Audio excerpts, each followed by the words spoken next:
dia 11 de julho de 2025.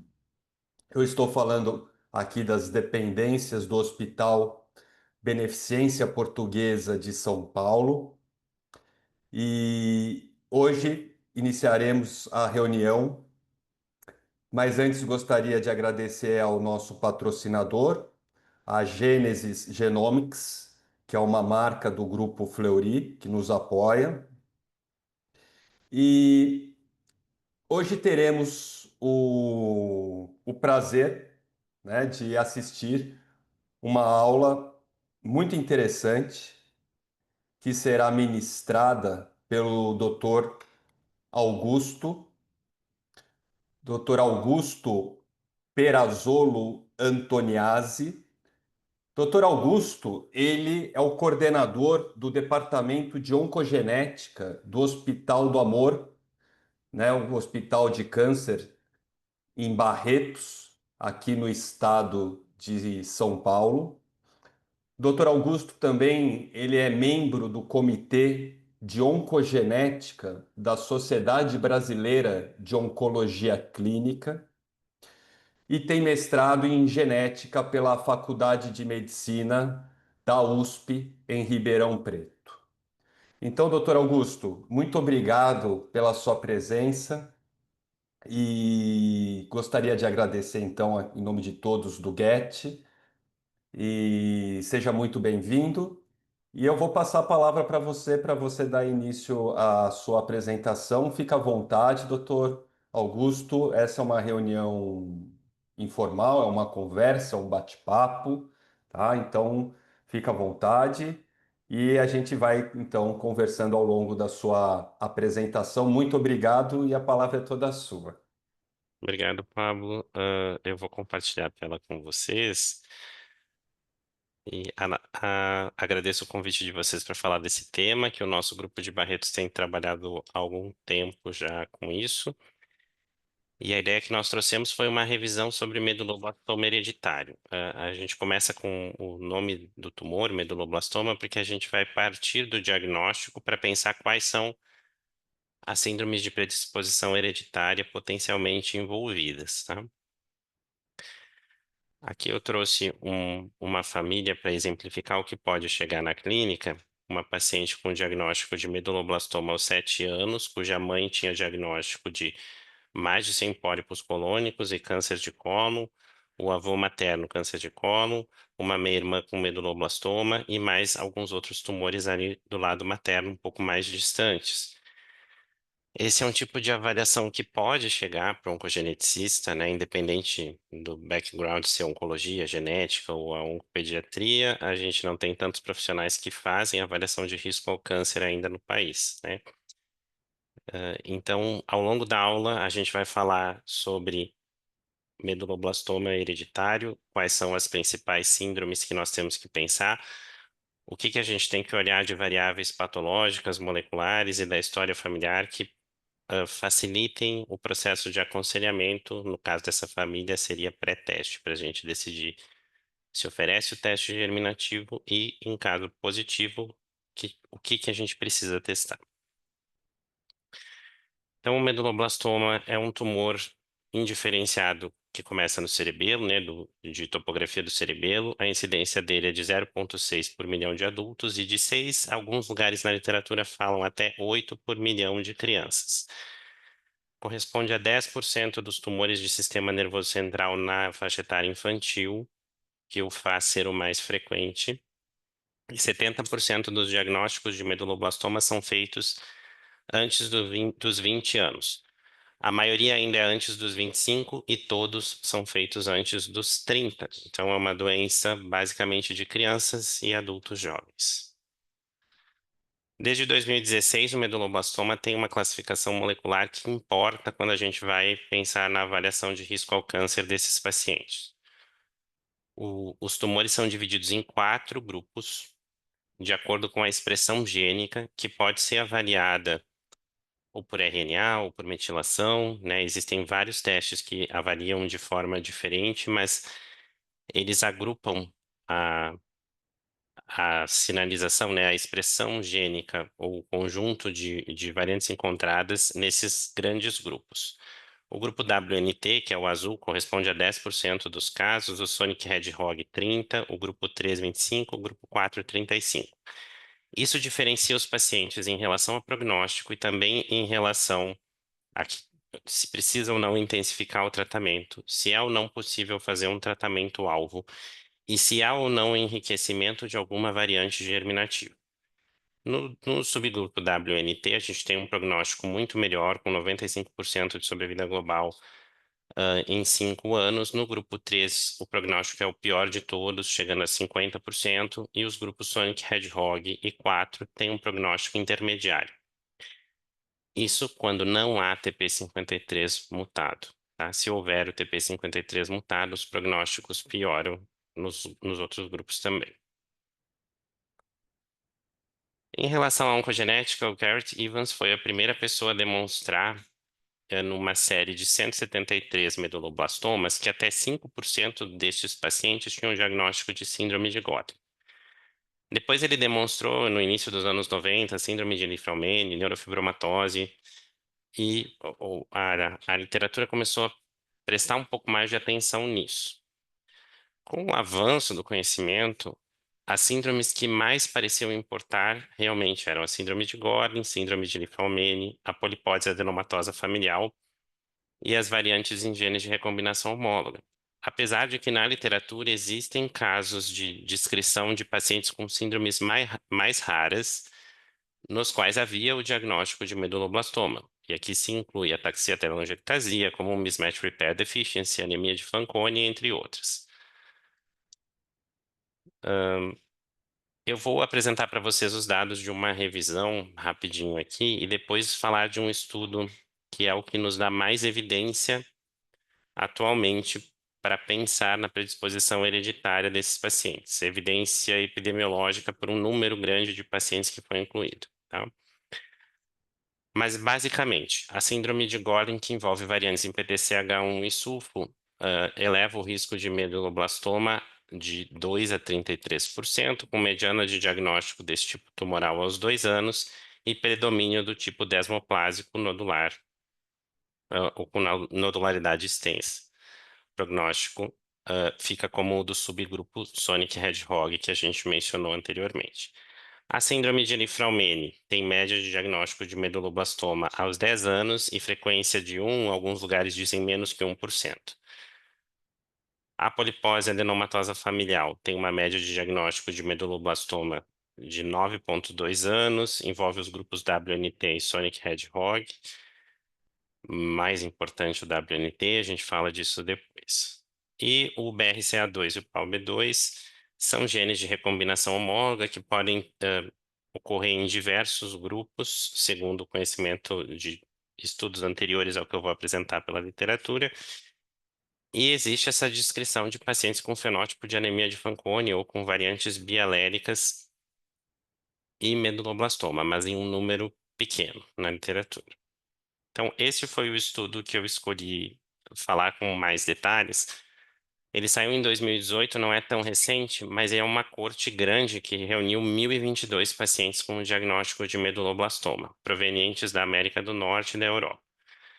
O que eles fizeram foi reunir cortes de diversos consórcios e estudos que estavam disponíveis com esse diagnóstico, e aí conseguiram chegar a um número de 673 pacientes retrospectivos, que já haviam sido testados e já estavam incluídos nesses estudos, e 349 pacientes que os centros que eram incluídos nos consórcios fizeram os testes prospectivamente. Quais testes? Genoma e exoma, tanto de sangue periférico quanto tumoral. Era a tentativa de se fazer. Eles conseguiram fazer o tumoral em 800 pacientes e o germinativo em todos. E o que eles encontraram de resultado nesse estudo, na corte retrospectiva, foi 6% dos pacientes com diagnóstico de meduloblastoma com variante germinativa. Quando, entretanto, eles separam o diagnóstico de meduloblastoma pelo subgrupo molecular, no subgrupo WNT, esse número fica 6% ainda, mas no Sonic Hedgehog sobe para 20%. Nos grupos 3 e 4, 2%. Na corte prospectiva, que incluiu 349 pacientes, os números ficaram semelhantes, né? 5% aqui de pacientes com variante germinativa independente do grupo, no grupo WNT 8%, no Sonic Hedgehog 14%, grupo 3 1% e grupo 4 nada. A maioria dos pacientes tinha algum sinal clínico ou história familiar relacionado às variantes identificadas, mas 45% dos pacientes incluídos aqui não tinha nem história familiar das síndromes de predisposição que foram diagnosticadas e nem sinais clínicos fenotípicos no próprio paciente. Eles usaram uma estratégia de avaliação de burden de variantes raras para comprovar que essas variantes identificadas realmente estavam se relacionando ao aumento do risco ao meduloblastoma. E compararam, então, os pacientes da corte deles com 53 mil pacientes controles. E aí apresentam esse gráfico aqui. Em relação ao sulfo e ao PTCH1, as variantes estavam realmente havia um enriquecimento de variantes raras e num número de vezes muito maior quando a gente olha o subgrupo Sonic Hedgehog em vermelho em relação ao meduloblastoma geral em preto. E isso porque essas variantes foram todas encontradas nos pacientes desse grupo também, mas esse enriquecimento expressivo faz pensar que estas variantes possam ocorrer de novo, porque muitas delas não haviam sido descritas.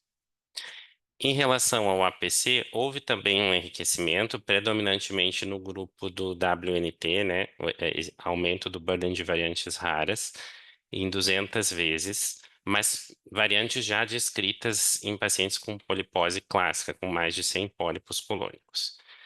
No TP53, as variantes descritas ficaram entre o exon 4 ao 8, então, como era uma população europeia e norte-americana, vocês veem que não tem variante de exon 10 aqui.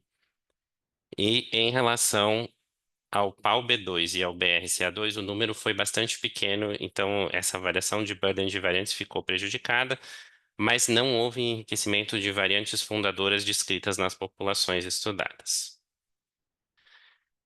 Então, a partir de agora, a gente vai falar um pouco de cada uma dessas. Se eu passar do tempo ou estiver me aproximando do final, vocês me param, tá? E se eu disser alguma coisa que pareça difícil, vocês podem perguntar. Em relação à polipose adenomatosa familiar, a gente tem uma hiperativação constitutiva da via WNT em casos de tumor, né? Isso porque o paciente, ele nasce com um alelo do APC com variante, ou seja, não funcionando, mas o segundo alelo funciona e exerce a função do APC de supressão tumoral, que ancora a beta-catenina e impede a beta-catenina de ficar hiperativa dentro da célula e como fator de transcrição no núcleo. Quando na célula do tumor existe a perda da heterozigose, ou seja, o segundo alelo que estava normal do APC é perdido, aí a beta-catenina fica livre e ela consegue hiperativar diversos genes que agem na carcinogênese. Ah, aqui a gente está falando da variante do APC, mas poderia haver variante somática na beta-catenina que diretamente ativasse isso, tá? Então, só para lembrar, a polipose adenomatosa familiar é de padrão de herança autossômico dominante, a gente vai falar mais do fenótipo depois. Então, tanto nas situações quando eu tenho o APC germinativo mutado, quanto quando eu tenho a beta-catenina somática mutada, existe uma produção intracelular ou uma liberação aumentada da beta-catenina no citoplasma. E isso pode ser medido por imunohistoquímica. Estou falando isso aqui porque em centros que não há classificação molecular do meduloblastoma, que normalmente, pelo menos em Barretos, a gente faz por nanostream, a imunohistoquímica positiva para beta-catenina pode indicar que aquele tumor é do subgrupo WNT. Só que o cuidado que nós temos que ter é que uma imunohistoquímica positiva não diferencia se há mutação na beta-catenina ou se há mutação germinativa no APC.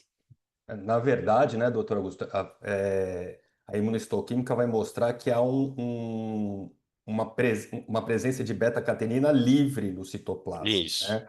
Não, isso. que não está agregada com a APC e não está sendo degradada, ou seja, tem uma concentração alta no citoplasma da célula tumoral. Perfeito. Ah, em relação ao fenótipo, a história natural esperada de um paciente com o diagnóstico de polipose clássica, nós temos 1,6% de chance de hepatoblastoma nos primeiros anos de vida, de 1 a 2% de chance de meduloblastoma com diagnóstico na mediano aos 10 anos. Passamos a ter a presença de pólipos na adolescência, com um número maior de pólipos após os 20 anos, e se nada for feito, a penetrância é completa para câncer coloretal lá na quarta década, né? Existem manifestações extracolônicas nessa síndrome, sim, mas elas nem sempre são tão frequentes. Adenomas de duodeno não são frequentes nas variantes descritas, que foram descritas em associação com o meduloblastoma no estudo do Vazak. E há outras alterações fenotípicas individuais, como alteração dentária, ostiomas, que poderiam nos ajudar no diagnóstico, mas nem sempre elas estão presentes, ainda mais aos 10 anos de idade. A gente está vendo aqui que a média de idade do meduloblastoma nesses pacientes antecede o aparecimento dos pólipos, na maioria das vezes, se a gente for considerar o tempo médio de aparecimento de cada um desses descritos na literatura. Então a gente precisa ficar bastante atento, porque não haver pólipo não exclui o diagnóstico de polipose familiar num paciente com meduloblastoma do tipo WNT. Aqui a gente mostra o estudo do Vazak de novo, 8% dos meduloblastomas eram do subtipo WNT, e dentre os pacientes com variante germinativa do APC, a quase totalidade deles era WNT, um só foi do subtipo Sonic Hedgehog. A média de idade de diagnóstico de um paciente que tinha variante germinativa no APC e teve meduloblastoma foi 9,2 anos. Nós vamos falar disso aqui no próximo slide, então eu não vou falar agora. 100% dos pacientes nesse estudo tinham história familiar positiva para polipose adenomatosa familiar. E aqui, sinais clínicos individuais, na maioria dos pacientes não estavam presentes, além da história familiar. Essa é a correlação que os autores fizeram da variante germinativa no APC com a variante somática da beta-catenina, e aqui eles demonstram que quando há variante germinativa no APC, os risquinhos vermelhos, não há variante somática na beta-catenina. E o contrário, quando tem variante somática na beta-catenina, não tem variante germinativa no APC. Então, são eventos mutuamente excludentes entre si. 97% dos casos de meduloblastoma WNT é explicado por um ou por outro evento. Mas como eles são excludentes entre si, se a gente estiver fazendo aconselhamento pré-teste e houver variante germinativa e houver variante somática na beta-catenina, a gente pode inferir que não há a germinativa no APC. E o contrário, se não há, existe uma chance de até, se não há variante somática na beta-catenina, existe uma chance pré-teste de 70% de nós encontrarmos, 71% na verdade, de nós encontrarmos variante germinativa no APC, mesmo na ausência de história familiar ou de fenótipo individual. As variantes encontradas nesse estudo são essas, isso é azul, né? São essas do quadrinho azul e elas estão contidas numa região em que as variantes já estão bem descritas e se relacionam à polipose familiar clássica, com mais de 100 pólipos colônicos. Elas aumentaram 92 vezes o risco relativo de meduloblastoma nessa população, mas o risco final ainda ficou menor do que 1%. Então, apesar do aumento de risco, elas não geram uma conduta preventiva, elas deixam a gente mais esperto para caso o paciente tenha sintomas neurológicos, mas a gente não conseguiu incluir um exame no programa de screening por causa dessa informação. Esse slide é só para lembrar que 25% dos casos podem ser, de novo, as variantes do APC ou se relacionar a mosaicos, então, mais uma vez, reforça que a ausência da história familiar num paciente com medulloblastoma do subtipo WNT, especialmente se a gente tiver informação da beta-catenina com a beta-catenina somática selvagem, a gente precisa sequenciar o APC germinativo mesmo na ausência de história. Tá aqui porque os casos do Vazac todos tinham história familiar, mas não necessariamente isso precisa acontecer. Então, se a gente tiver essas variantes descritas no artigo, que são as que se espera encontrar em um paciente com meduloblastoma do subtipo WNT, a gente faz o diagnóstico de polipóide adenomatosa familiar clássica antes do fenótipo individual do indivíduo estar manifesto, né?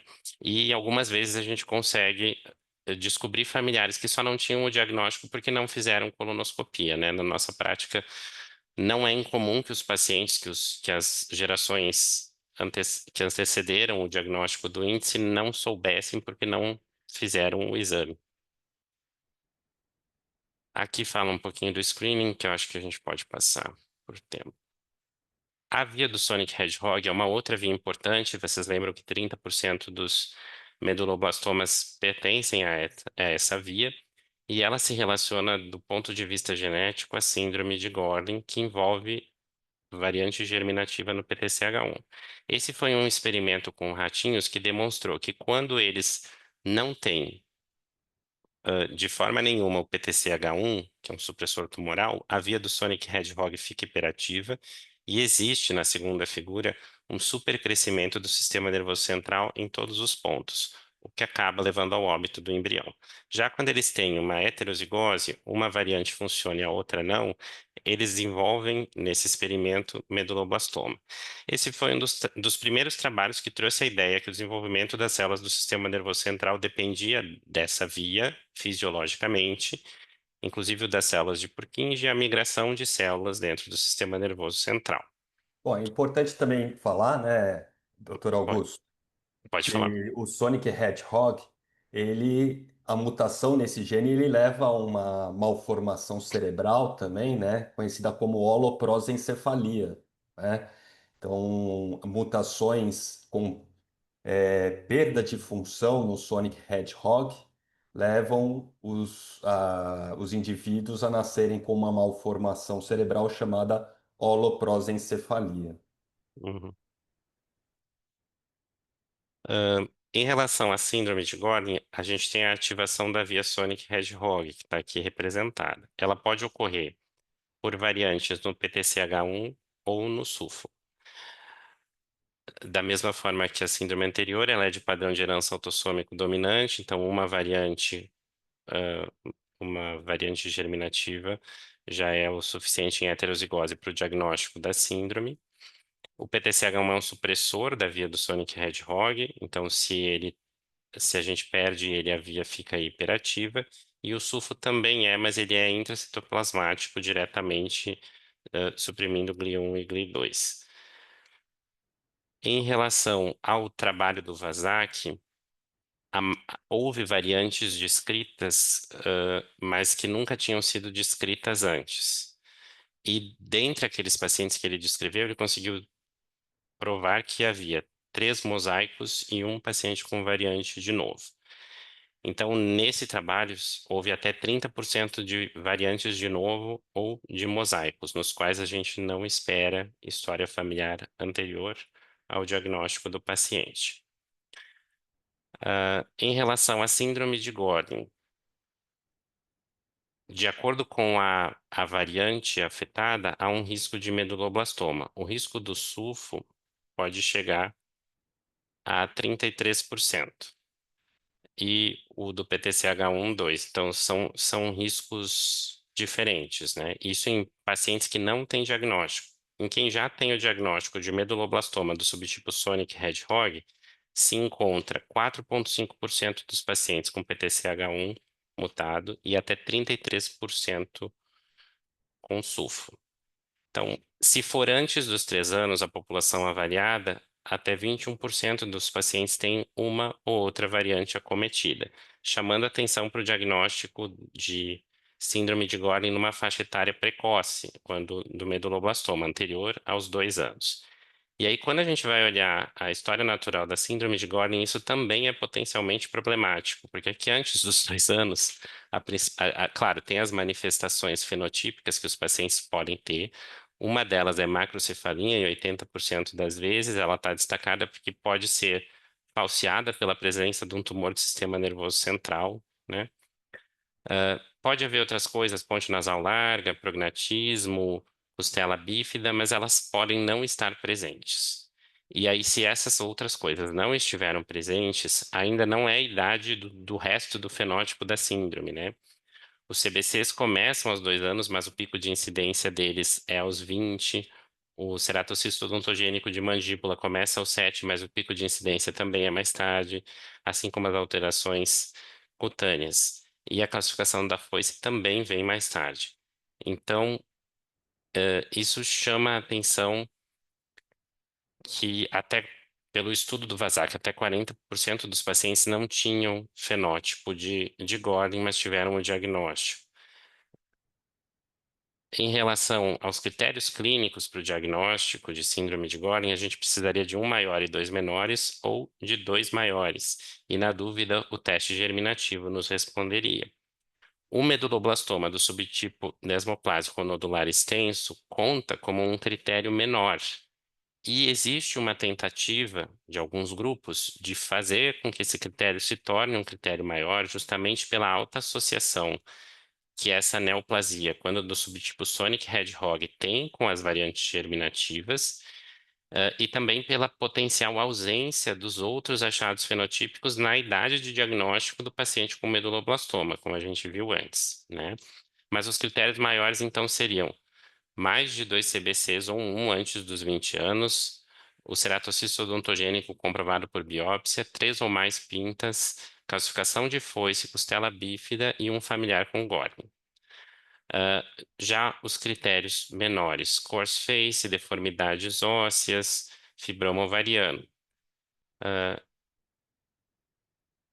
Em relação aos pacientes do estudo, todos os pacientes que tinham variante germinativa em PTCH1 e sulfo ficaram no subgrupo Sonic Hedgehog. Do total de pacientes com meduloblastoma, 11% nesse estudo foram Sonic Hedgehog. Antes dos 3 anos, 21% dos pacientes com meduloblastoma teve variante germinativa em sulfo ou PTCH1. 9% deles só com história familiar, e nesse estudo 67% teve alteração fenotípica. Teve algum achado individual na criança que fez pensar em síndrome de Gordon além do meduloblastoma Sonic Hedgehog. Então, se a gente tiver um meduloblastoma anterior aos 2 anos e identificar a mutação germinativa, a gente poderia falar em síndrome de Gordon ainda na ausência dos outros achados clínicos, apesar de que, pelo artigo, a maioria dos pacientes vai ter, mas tem uma proporção não desprezível dos pacientes que poderia não ter. Nos pacientes com síndrome de Gordon, se possível, pelo prognóstico do meduloblastoma, o ideal seria que a gente evitasse radiação pelo risco de CBC em área irradiada. E talvez mudar a estratégia de tratamento pelo potencial de medicações que inibem a via Sonic Hedgehog, talvez no futuro poupem o paciente de estratégias como a radioterapia. Eu estou pulando o screening porque eu estou querendo ser rápido, eu não sei quanto tempo. A gente tem 30 minutos, Tá. né? A síndrome de Li-Fraumeni foi outra síndrome de predisposição hereditária que foi relacionada ao meduloblastoma. Ela se relaciona, também é autossômica dominante, se relaciona a variantes no TP53, o diagnóstico é feito com a variante germinativa em heterozigose, e TP53 que tem uma função de proteção celular, né? É uma espécie de guardião. Quando alguns tipos de erros são identificados, ele consegue ativar uma via de apoptose e evitar que a célula prossiga para a carcinogênese. Então, se ele não funciona, a gente perde esse sistema de defesa e o caminho para a carcinogênese fica mais fácil. Existem critérios clínicos já bem estabelecidos, os critérios de Chompré e os critérios clássicos para o diagnóstico de síndrome de Li-Fraumeni.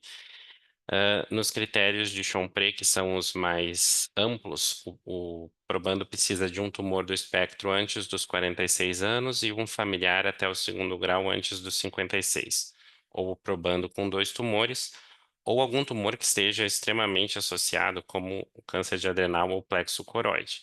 São tumores desse espectro: sarcoma, osteosarcoma, o sarcoma tem que ser de partes moles, mama na pré-menopausa, sistema nervoso central, leucemia, adrenal e pulmão precisa ser da histologia adenocarcinoma para contar como critério. Mama precisa ser na pré-menopausa. No Brasil, a gente tem a descrição de uma variante diferente das variantes europeias e norte-americanas, que fica aqui no exon 10. O estudo falou só de variantes do exon 4 ao 8, aqui nessa região.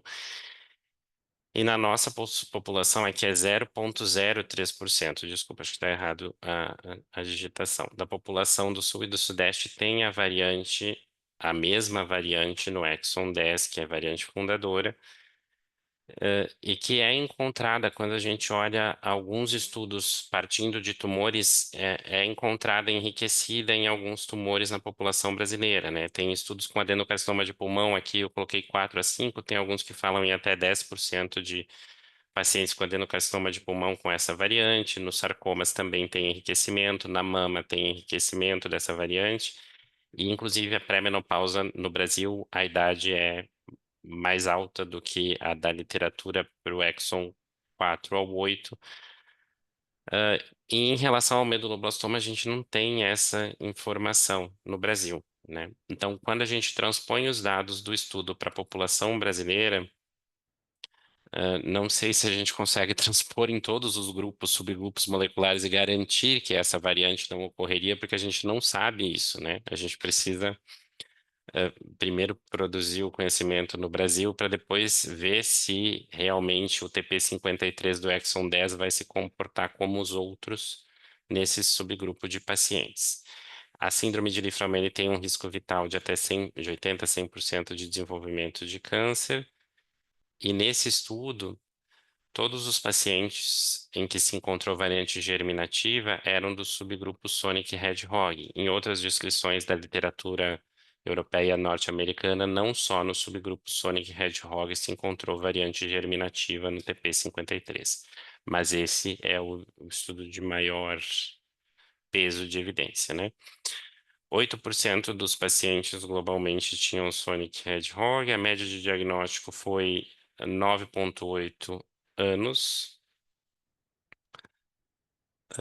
Se a gente olhar o subgrupo Sonic Hedgehog dos 5 aos 16 anos, a gente tem 20% de pacientes com variante no TP53 e 8% em todas as idades, o que chama atenção, porque antes, quando a gente olhou o Sonic Hedgehog antes dos 2 anos, a gente tinha um enriquecimento dos genes da síndrome de Gorlin, né?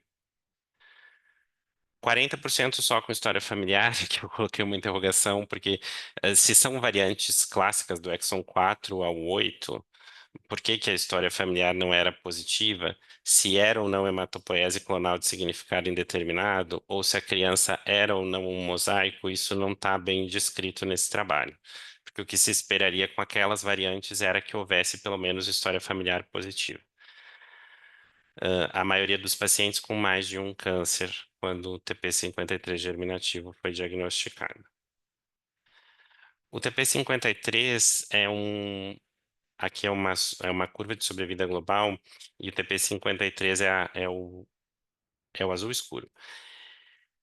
Ele é um fator de mau prognóstico em todos os subgrupos. Aqui foi no subgrupo Sonic Hedgehog, porque só foi encontrado nesse, mas olha o que ele faz com a sobrevida global dos pacientes com meduloblastoma. Lá em cima a gente tem o BRCA2 em heterozigose, o sulfo, o APC do subgrupo WNT, e o TP53 é o pior de todos eles em sobrevida global.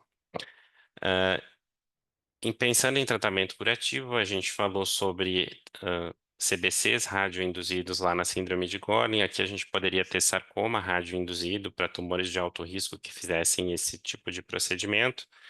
Nas variantes europeias e norte-americanas, isso chega até aproximadamente 33%, no Brasil 15 a 17% dos pacientes poderiam ter tumores radioinduzidos, mas como o prognóstico deles é muito ruim, fica difícil evitar radioterapia nesses pacientes em discussões multidisciplinares. O protocolo de screening da síndrome de Li-Fraumeni foi atualizado, mas é uma revisão parecida com o que se fazia antes no protocolo de Toronto. A gente faz ressonância de sistema nervoso central com contraste e de corpo total ao diagnóstico, depois segue fazendo a ressonância. Aqui a gente consegue cobrir bem o sistema nervoso central no protocolo que a gente faz, tanto para criança quanto para adulto. Mas faz isso com um intervalo de 1 ano e não pensando no meduloblastoma em si, porque o risco dele isoladamente veio mais baixo, mas essa população já faz a avaliação do sistema nervoso central. O trabalho descreveu do Vasac variantes germinativas no BRCA2 e no PALB em 1 e menos de 1% dos meduloblastomas avaliados, tá? Todos os que eram heterozigotos para o BRCA2 mantiveram o segundo alelo selvagem, não houve perda da heterozigose, como existe na maioria dos tumores cuja carcinogênese decorre de variante germinativa no BRCA2. Nesse caso, não aconteceu. Em relação ao BRCA2, ainda 40% dos pacientes tinham heterozigose composta, com duas variantes diferentes do BRCA2 sendo apresentadas. E quando isso acontecia, todos tinham história familiar positiva.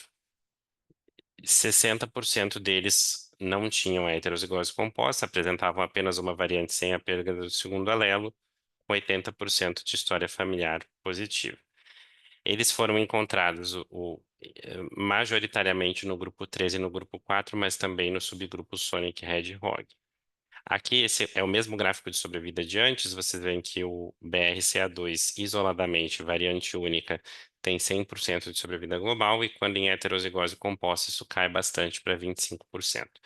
Eles avaliaram o fenótipo dos pacientes tanto com variante única quanto com heterozigose composta por causa da suspeita de anemia de Fanconi, que já havia uma descrição na literatura e eles queriam avaliar bem se não se tratava disso. E aí descrevem no artigo que eles apresentam que não havia fenótipo de anemia de Fanconi nos pacientes incluídos nesse estudo. Em relação ao PALB2, mesma coisa, fizeram a avaliação, não encontraram, mesmo sendo, era só heterozigose simples, mas eles também não encontraram fenótipo de Fanconi nos pacientes avaliados. O que eles encontraram? Eles fizeram assinaturas diferentes para verificar se, como são genes de recombinação homóloga, o PALB2 e o BRCA2, se as assinaturas que aparecem em câncer de mama ou que poderiam aparecer em meduloblastoma envolvendo deficiência de recombinação homóloga estariam ou não presentes nesses pacientes. E aqui vocês veem que a assinatura 13 e a assinatura 8 existe uma diferenciação mais pronunciada entre os que têm variante em BRCA e PALB2 daqueles que são selvagens, né? E com significância estatística de diferença. A assinatura 3 melhor, mas a assinatura 8 também teve alguma diferença. E eles apresentam a ideia de que se houvesse um meduloblastoma no qual a gente conseguisse executar a assinatura 13 e verificar isso, a gente enriqueceria o encontro dessas variantes em até 90%. Isso é um pouco mais difícil de fazer porque não está contemplado nos testes habituais de classificação molecular somática do tumor.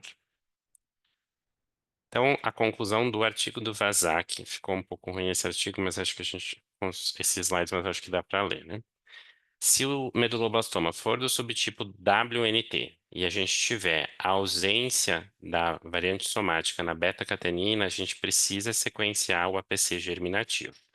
Se a gente não conhecer a beta-catenina também, né, que não é um teste tão disponível.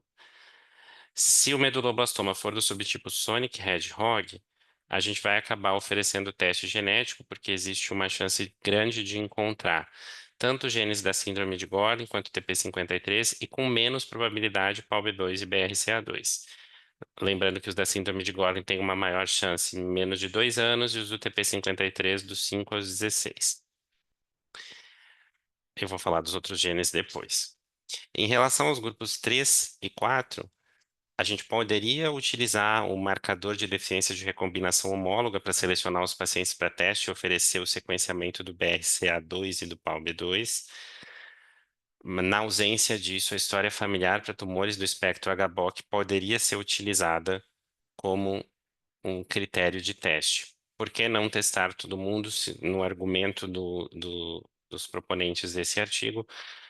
Porque a chance de encontrar a variante é baixa, né? Fica entre 0 e 2%, não se testaria todo mundo, independente da história familiar ou do padrão de recombinação homóloga por esse motivo. Existem outros genes que foram descritos e que estão aqui do lado, mas sobre os quais há uma discussão ética e de validade científica se eles deveriam ou não ser incluídos. O GPR-161 é um regulador da via do Sonic Hedgehog também. Ele está presente nos meduloblastomas Sonic Hedgehog em 3,5% se antes dos 18 anos e 5,5% se antes dos 4 anos. E o ELP é, na verdade, um gene responsável por translação e desenvolvimento habitual do sistema nervoso central. A variante germinativa nele leva a uma cascata de eventos de perda de heterozigose, de perda do cromossomo 9q, que também leva à perda do PTCH1 e que acaba levando ao surgimento do meduloblastoma do subtipo Sonic Hedgehog. Mas esses dois foram revisados pelo Garrett Evans, que é o mesmo lá da proposição inicial do meduloblastoma como doença hereditária recentemente, em relação à chance de desenvolvimento de meduloblastoma ao longo da vida. E eles parecem aumentar discretamente, mas não o suficiente para que os pacientes sejam postos em programas de screening. Eles se preocuparam com isso mais na Inglaterra, porque eles começaram a oferecer sequenciamento genômico para as pessoas que nasciam lá, num programa de medicina de precisão global, né? Você nasce, faz, não sei se é genoma ou exoma que eles estão fazendo, mas é um teste abrangente e aí essa informação apareceria. Então, ele até comenta nesse artigo que a recomendação para essas famílias ELP1 ou GPR161 seria apenas observação, né? Não fariam screening. São genes que se relacionam basicamente com meduloblastoma e mais nada. E aí a gente pode questionar do ponto de vista ético se a gente incluiria essas variantes em um painel para conhecê-las num cenário em que a gente não faria screening, mas ficaria atento para os sinais e sintomas neurológicos, né? A literatura vem caminhando para eles serem incluídos nos painéis, apesar de eles terem menos evidência ainda. E existe um consenso de que a gente precisa entender melhor o risco que eles trazem para aí decidir como o manejo do risco seria feito, né? Que acho que é assim que começa com os genes novos, os de predisposição hematológica também foram assim, né? A gente primeiro identifica eles e depois vai sabendo mais sobre o risco. Em relação à anemia de Fanconi, tem estudos mais recentes que sim, ainda trazem a ideia de que pacientes com anemia de Fanconi desenvolvem meduloblastoma e que quando eles são tratados, eles têm um índice elevadíssimo de toxicidade hematológica e um péssimo prognóstico do próprio meduloblastoma. Parece que se não usar alquilante e radioterapia, há uma tolerância maior do que fazendo a quimioterapia convencional nessa população, mas também dentro da população que tem diagnóstico de anemia de Fanconi, o risco não está determinado a ponto de haver programa de screening. Em todos esses casos, né, se a gente tem um paciente que tem uma síndrome, mesmo que a gente não tenha certeza de quanto é o risco, mas que pode estar associado com um tumor do sistema nervoso central, se ele tem sintomas, a gente vai pedir o exame, né? Então, pelo menos a gente vai fazer uma vigilância clínica, neurológica um pouco mais de perto deles. Esse slide é de uma publicação nossa que avaliou meduloblastoma de origem Latino-iberiana, porque tem pacientes de Portugal aqui também, comparando com a América do Norte e a Europa. E nós encontramos frequências diferentes de subgrupos e potencialmente também de variantes germinativas, que a gente não fez isso aqui, mas exemplificando, de 8% a gente foi para 15% de meduloblastoma WNT ativado, e o teste somático que é feito como reflexo, portanto, a gente não perde paciente. 27% dos pacientes tinham a beta-catenina selvagem, cuja principal explicação é a variante germinativa do APC. Pode falar. Não, eu ia comentar isso, né? Então, quando a beta-catenina está selvagem, provavelmente é por APC, né? Uhum. Só que a gente não tem esses pacientes testados. Desses 9, 2 têm APC germinativo, com certeza, foram testados. Os outros não foram ainda. Também existe uma diferença de proporção nos outros grupos, né? Porque se a gente pensar aqui, de 29% do Sonic Hedgehog, a gente foi para 46%, a gente vai encontrar mais variante germinativa que eles também, porque se encontra mais variante germinativa no Sonic Hedgehog do que nos grupos 4 e 3. Mas é um estudo limitado, uma população não tão grande, que talvez a gente precise aumentar os números das populações latino-americanas representadas para a gente ter uma ideia melhor de como, de fato, isso seria. Em relação ao caso, a paciente tinha um meduloblastoma do subtipo WNT. Então, ela fez a pesquisa da beta-catenina que nós tínhamos disponível, veio selvagem. Nesse momento, no aconselhamento pré-teste, ela teria 71% de chance de variante germinativa no APC, e ela já tinha mesmo, né? Se a gente fosse só pela clínica, a mãe dela tinha 100 pólipos, mais de 100 pólipos colônicos. É, Nós e um identificamos. câncer retal numa idade jovem, né? Quer dizer, 38 anos com câncer coloretal. Tem o pai, né, seria o avô materno, né, da probanda com câncer coloretal. E uma coisa interessante, né? Tem um meio-irmão materno também com meduloblastoma, né? Aos 6 anos. Então, essa é uma família bastante interessante, né, doutor Augusto? Porque. E isso mostra a importância de se coletar também a história familiar, os antecedentes familiares de um paciente, né?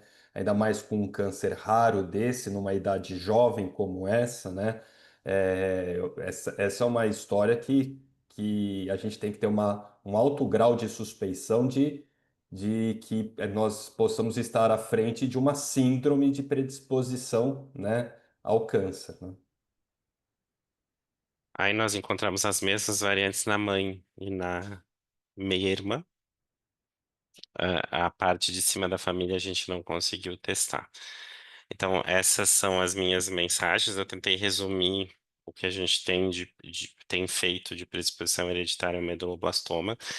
No momento, a gente tem no centro um projeto de pesquisa ativa, então nós estamos testando todos os pacientes, independente de onde e qual subgrupo eles estão se encaixando. Isso também deve gerar mais informação, né? Mas assim, se a gente for ser estrito sensu pela literatura, as recomendações são essas que a gente apresentou. Muito obrigado, doutor Augusto, pela excelente apresentação sobre meduloblastoma hereditário. Eu aprendi bastante e tenho algumas dúvidas. Eu também recebi algumas dúvidas aqui sobre a apresentação, porque realmente é um tema bastante complexo. A doutora Lina Nunes, né, lá da Argentina, está te parabenizando, falando que excelente aula. O Pedro Silveira também te parabenizando, excelente aula também. E eu gostaria, se você pudesse compartilhar novamente a sua apresentação, Posso? Augusto, é, tem algumas dúvidas que chegaram aqui para a Pode gente falar. tentar explicar. Acho que é o segundo slide seu da sua apresentação, depois do hemodograma, quando você classifica, você classifica os tipos de meduloblastomas, que são em 4 grupos, né? Acho que é bem no início da apresentação. Aqui, Isso, esse aí, que é a classificação molecular, né, do meduloblastoma, ela é classificada em quatro grupos diferentes, tá? É, o primeiro é o WNT, o segundo é o do Sonic Hedgehog, depois tem um grupo 3 e um grupo 4. Eu gostaria que você detalhasse melhor como é que é realizada essa classificação. É pelo, Então, pelo varia mutação com. germinativa, por Não, tipo histológico? é um painel somático mesmo. Na verdade, a gente faz expressão gênica por Ah, nanostring aqui, tá? tá. Então é um painel Mas somático, né, do tumor, obviamente, né, do tumor. eu nem sei se a gente pode usar o termo painel, porque é uma variação de expressão de RNA global e que daí com os clusters eles classificam Tá. Então é em. por RNA, então, por expressão de RNA.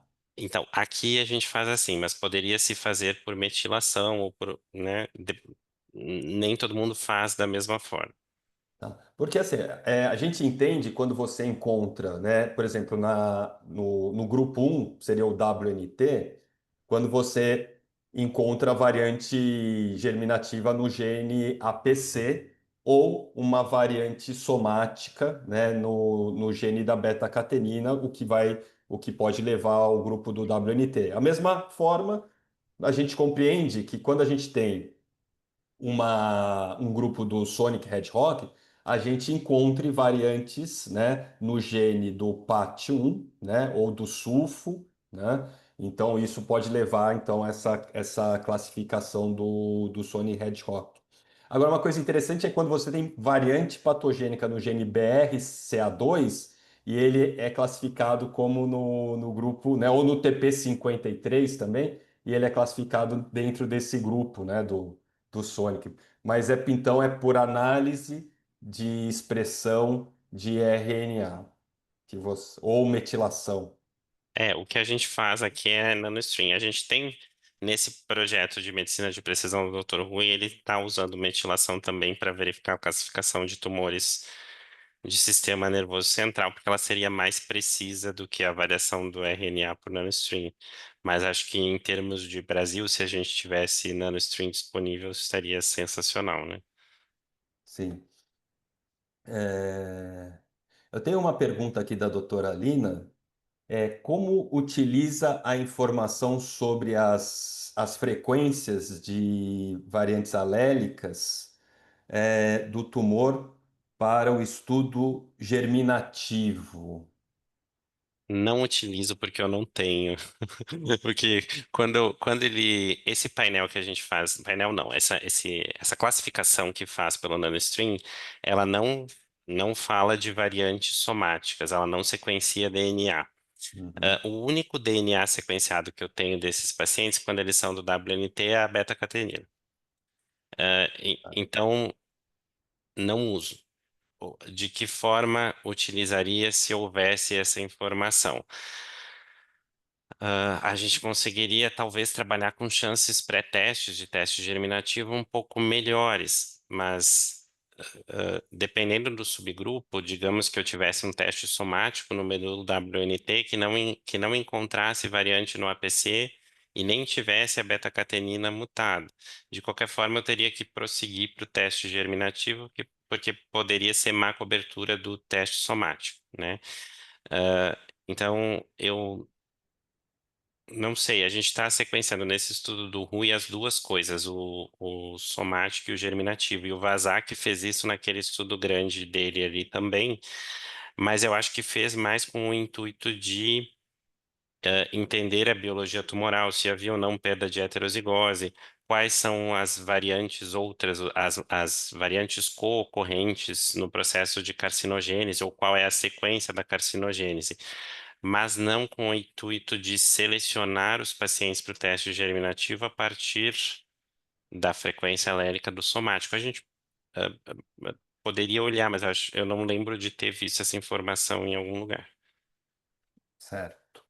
Agora, uma outra pergunta então, se você está frente a um indivíduo, uma criança, né, com um diagnóstico de meduloblastoma, tá? Se ela tiver uma história familiar de câncer, sem dúvida, você solicitaria um painel, né, para câncer hereditário, que contemplasse os genes que possam levar à predisposição de meduloblastoma. Então, tem que ter nesse painel, por exemplo, o gene PAT1, né, o gene, bom, os genes, um painel completo, né? Agora, quando você está frente a uma criança com um diagnóstico de meduloblastoma, mas, e como você falou, e você mostrou isso muito bem, não tem manifestações clínicas, né, de alguma síndrome e também não há história familiar. Você também solicitaria um painel para câncer hereditário, para essa criança? Assim, sim, solicitaria. Na prática, a Para gente ser, tem para ser uma solicitado, coisa na prática, né, no maioria dia a dos dia. pacientes, a gente solicita, na prática. Quando a gente poderia não solicitar o painel? Se fosse grupo 3 ou grupo 4 com história familiar confiável, absolutamente sem nada, ou se fosse um WNT com beta-catenina somática mutada sem história familiar suspeita. Nos demais casos, sempre a gente solicitaria, e mesmo nesses casos, eu fico com o pé um pouco atrás por causa da variante brasileira do TP53, que a gente não sabe, não é que a gente É que deva solicitar por esse motivo, né? nesses Mas a painéis gente já estão o TP53 também, né? Então, quando você vai pedir um painel, você já vai fazer a análise do TP53 e aqui o que a gente vê é que a grande maioria das variantes no TP53 são o R337H, né? Que nós encontramos, né? Mas a gente já teve caso de uma paciente, que eu não coloquei aqui para não confundir, porque ia ficar um pouco diferente da mensagem. Mas a gente já teve uma paciente que fez diagnóstico de comum mismatch repair deficiency e ela tinha meduloblastoma, mas ela tinha o fenótipo da síndrome. Ela tinha pais consanguíneos, história de tumores da síndrome de Lynch dos dois lados. ah, Sim. Até Mas ela era. é um fenótipo bem mais grave, né? Um fenótipo que... Mas assim, acho que a literatura traz casos isolados ou casos não tão numerosos de anemia de Fanconi, xeroderma pigmentoso, outras coisas. Então, eu acho que a avaliação, de risco ao câncer, todos eles têm que fazer, porque pode ser que alguma coisa passe pelo oncologista clínico ou pelo pediatra. Agora, se a gente vai ou não solicitar o teste germinativo no momento dessa avaliação, a gente poderia não solicitar nessas situações que eu falei. Grupo 3 ou Uhum. 4 sem nada de história e sem nada de fenótipo. E WNT, beta-catenina, mutada sem mais nada. Ok. Bom, gostaria de agradecer, viu, doutor Augusto, pela excelente aula, foi elogiado aqui, né, por, por várias pessoas, tanto aqui no nosso chat quanto também aqui pelo WhatsApp, tá? E então eu gostaria de agradecer mais uma vez o Dr. Augusto Perazzolo Antoniazzi, que é o coordenador do Departamento de Oncogenética do Hospital de Câncer de Barretos, aqui em São Paulo, né, o Hospital do Amor, que é membro também do Comitê de Oncogenética da Sociedade Brasileira de Oncologia Clínica, mestre em genética pela Faculdade de Medicina da USP de Ribeirão Preto. E então, doutor Augusto, gostaria de agradecer em nome de todos, em nome do LAGET. Muito obrigado pela sua apresentação e já deixo aqui um convite aí para uma próxima oportunidade de você participar das nossas reuniões, viu? Muito obrigado. Muito obrigado a todos. Gostaria de agradecer a nossa intérprete, a Luiz. Gostaria de agradecer ao pessoal da área técnica que tem nos apoiado aqui para fazer a nossa apresentação, ao Jefferson, à Patrícia. Gostaria de agradecer também ao Grupo Fleury, né, o laboratório Gênesis Genomics do Fleury, do Grupo Fleury, pelo o apoio, pelo patrocínio.